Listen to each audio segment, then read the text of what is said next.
উপহার আমরা পাচ্ছি। ফুলকপি প্রথমেই তুলে নিচ্ছি ধবধবে সাদা আর একদম ফ্রেশ ফুলকপি। এর গঠন দেখে বোঝা যাচ্ছে এটি কতটা পুষ্টিকর এবং রাসায়নিক মুক্ত। টমেটো, এবার নজর দেওয়া যাক টমেটো গাছের দিকে। দেখুন, ডাল একদম টমেটোর ভারে নুয়ে পড়েছে। একদম টকটকে লাল এবং রসালো এই টমেটোগুলো রান্নার স্বাদ বাড়িয়ে দেবে কয়েক গুণ।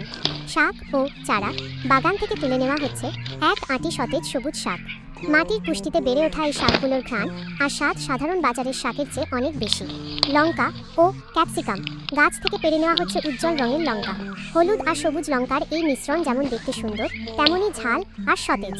স্ট্রবেরি, মিষ্টি ফলের স্বাদ না হলে কি চলে, বাগান থেকে তুলে নেওয়া হলো একদম লাল টকটকে পাকা স্ট্রবেরি।